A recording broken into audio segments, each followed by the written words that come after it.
ராம் சீதா இல்லை இப்போ ராட்டகாசமான எபிசோட் வந்திருக்கு. ஸ்கிப் நான் ஃபுல்லோடையும் கேளுங்க. அதுக்கு நான் இந்த வீடியோ பிடிச்சிருந்துச்சுன்னா லைக் பண்ண பாருங்கள். ரொம்ப பிடிச்சிருந்துச்சுன்னா சேனலுக்கு வந்து சப்ஸ்கிரைப் பண்ணி கண்டினியூஸாக ஆதரவு வந்து தாங்க. சீதா வந்து பேசுகிறாங்க, உண்மை சத்தியம் தான் என்றைக்குமே ஜெயிக்கும். அப்படியா, இது எல்லாம் இன்டர்வல் தாம்மா, மெயின் பிக்சரை நீ இன்னும் பார்க்கவே இல்லை, இனிமேல் தான் பாப்பா அப்படின்னு சொல்லும்போது அந்த டெய்லர்காரங்களோட வீட்டுக்காரங்களாம் பேசுகிறாங்க. சரிம்மா நாங்களாம் போகிறோம், எனக்கு புரியலண்ணா, போகிறோன்னா இனிமேட்டு வேலைக்கெலாம் எங்கள் மனைவிங்கெல்லாம் வரமாட்டாங்க, குழந்தைங்கள்லாம் வீட்டில் வந்து தன்னந்தனியாக இருக்குது, இனிமேட்லாம் செட் ஆகாது அப்படின்னு சொல்லும்போது, பார்த்தியா அவங்க போகிறேன்ட்டாங்க, இனிமேட்லாம் உன்னால் இந்த டெய்லரிங் யூனிட்டை வச்சிடலாம் ஒன்றும் செஞ்சு கிழிக்க முடியாது, பார்த்தியா என்ன பேசிகிட்டு இருக்காங்க. அவங்க ரெண்டு பேருக்குள்ளேயும் வந்து கருத்து வேறுபாடு இருக்குது. நீ வந்து டெய்லரிங்லாம் தைச்சு தரணும்னு சொன்னேன், ஆனால் அவங்க வம்படியாக வந்து தைக்கக்கூடாதுன்னு சொல்லிகிட்டு இருக்காங்க. இது ரெண்டு பேரும் வந்து இப்படி சண்டைலாம் போட்டுக்கிட்டு இருந்தீங்கன்னா கடைசி வரைக்கும் நம்மளால் நிம்மதியாக சந்தோஷமாக இருக்கவே முடியாது. நம்ம மாட்டுக்கும் பிரச்சனையெல்லாம் தலையில் தூக்கிக்க வேணாம், நம்ம மாட்டு போகிறோம். சாரி சீதா, என்னை மன்னிச்சிரு அப்படின்னு சொல்லும்போது, என்னக்கா இப்படி சொல்கிறீங்க, எங்களுக்கு பாதுகாப்பு இல்லாத இடத்துல எப்படி சீதா இருக்க முடியும்? ஆல்ரெடி திருட்டு கேஸ்லாம் போட்டாங்க, அந்த கேஸ்லேருந்து வெளில வந்துட்டோமா இல்லையான்னு கூட தெரில. ஒரு வாட்டி கேஸ் வந்து போட்டாங்கன்னா அடுத்தடுத்தது திருப்பியும் கூப்பிடுவாங்களா என்ன எதுன்னு தெரியவே இல்லை. தப்பு செய்யாத நாங்கள் எதுக்கு வந்து பாதிப்பு அடையணும் அப்படின்னு சொல்லிட்டு இருக்கப்ப ரொம்ப ஃபீல் பண்ணிட்டு இருக்காங்க. பார்த்தியா எப்படி வந்தாங்களோ அப்படியே வந்து விட்டுட்டு போயிட்டாங்க. கூடிய சீக்கிரம் முடிச்சு காட்டுறேன்னு, அதுவும் ஆர்டர்லாம் லண்டனுக்கு போகுதுன்னு.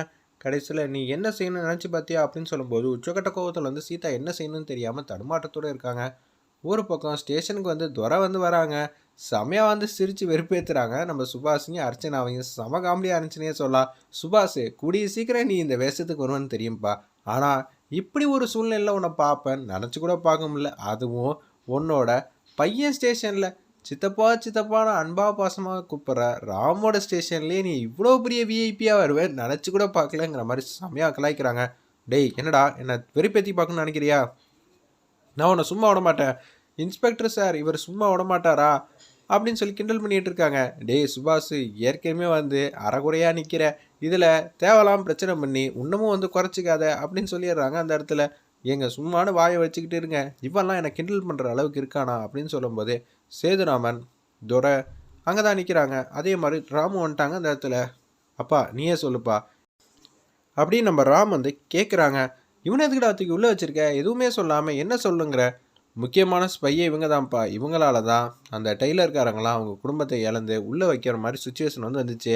இவங்க ரெண்டு பேர் பிச்சைக்கார வேஷம் போட்டு ஏகப்பட்ட தப்பான வேலையெல்லாம் பார்த்துருக்காங்க அப்படின்னு சொல்லிடுறாங்க. அந்த இடத்துல கோயில் வாசல்லேருந்து பிச்சை எடுத்தது இது எல்லாமே தெரிஞ்சிச்சு. நீயே முடிவெடுப்பா அப்படின்னு சொல்லும்போது வேறு என்ன பண்ணுறது, தம்பி ஆயிட்டான், கூட பிறந்துட்டான், இவனுக்காக யோசிக்கலைன்னா கூட சத்யாக்காவும் பிரியாக்காவும் யோசிக்க வேண்டியதாக இருக்குது. வெளியில் விடு அண்ணே, மன்னிச்சிருண்ணே, இனிமேட்டுனா அப்படியெல்லாம் செய்ய மாட்டேனே. விசுவாசத்தை இங்கே காட்டணும், தேவையில்லாமல் பிரச்சனை பண்ணேன்னு வச்சுக்கேன், அப்புறம் அவ்வளோதான், யாரை காட்டி மயக்கினாங்க அப்படின்னு சொல்லி கேட்குறாங்க. அந்த இடத்துல அண்ணா 25% சொத்து தரேன் இருக்கான் ராம். இதெல்லாம் பாதி விஷயந்தான் தெரியும் சுபாஷை பற்றி, முழு விவரம் தெரிஞ்சிச்சின்னு வச்சுக்கியேன், இவனை தூக்கி நிரந்தரமாக வந்து உள்ளே வச்சிருவேன். என்னடா கோவப்படுத்தி பார்க்குறியா, அவ்வளோதான் சொல்லுவேன்னு சொல்லி சண்டை போடுறான். நம்ம துரையும் சுபாஷும் பேசாமல் இருக்கீங்களா, வேறு வழி இல்லை அப்படின்னு சொல்லும்போது, ஆமாம்ப்பா தங்கச்சிக்கலாம் தான் நானும் யோசிச்சு பார்த்தேன், ஆனால் என்ன செய்யணும்னு உங்களோட முடிவை வந்து கேட்டேன், ரொம்ப சூப்பர்ப்பா அப்படின்னு சொல்லி முடிச்சிடுறாங்க.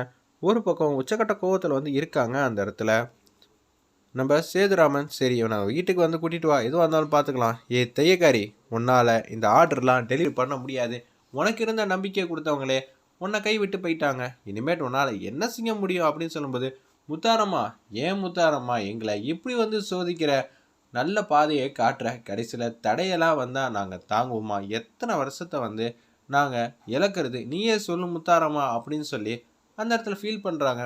ஏன்னா இந்த போட்டியில் தோத்தா சீதா வந்து தாலியை கழட்டி வச்சுட்டு ராம வந்து மனசுலேருந்து தூக்கி எறிஞ்சிட்டு போகிறேங்கிற மாதிரி சபதம் வந்து போட்டிருந்தாங்க.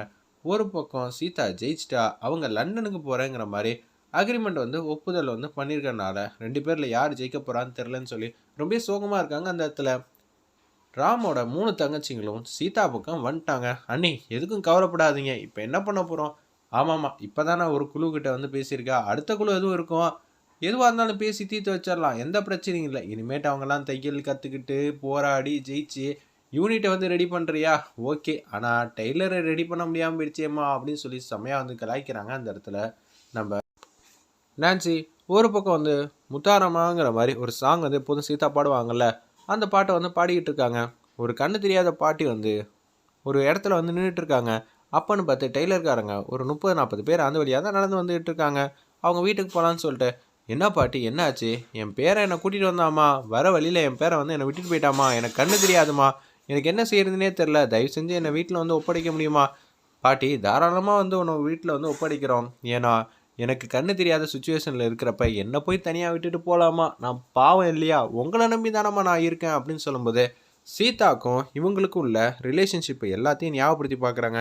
அக்கா நீங்கள் தானக்கா எங்களுக்கெல்லாம் உதவி செய்யணும், உங்களை விட்டால் எனக்கு யார் இருக்கான்னு சீதா சொன்னதாக இருக்கட்டும்.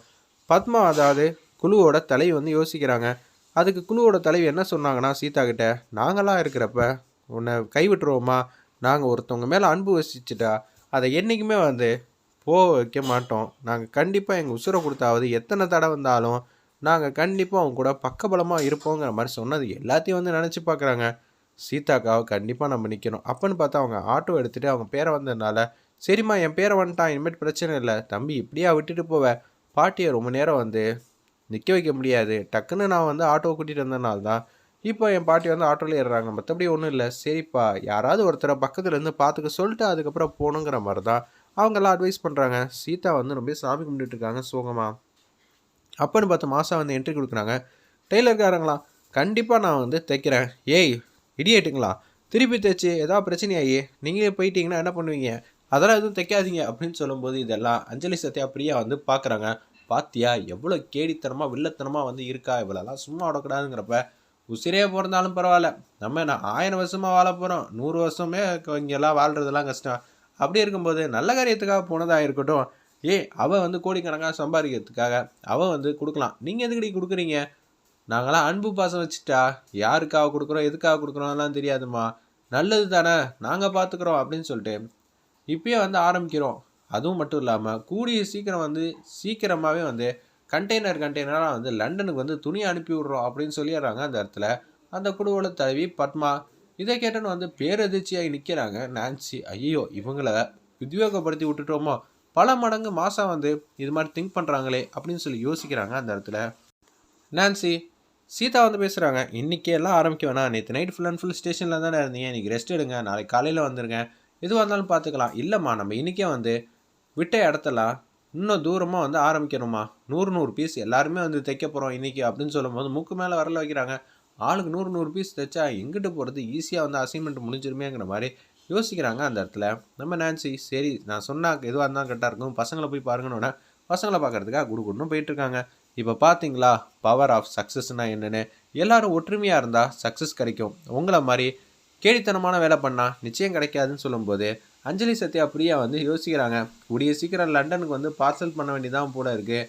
நம்ம நான்சியை கூடிய சீக்கிரம் அக்ரிமெண்ட்லாம் போட்டதெல்லாம் வந்து தவிடு இப்படியே ஆக போகுது, சீதா நீ எப்போது இங்கே தான் இருக்க போகிறாங்க, அப்படி சொல்லுங்களா என் செல்ல குட்டிங்களா அப்படின்னு சொல்கிறாங்க. அந்த இடத்துல நம்ம சீதா வேற லெவலில் மாசா இருந்துச்சுன்னே சொல்லலாம்.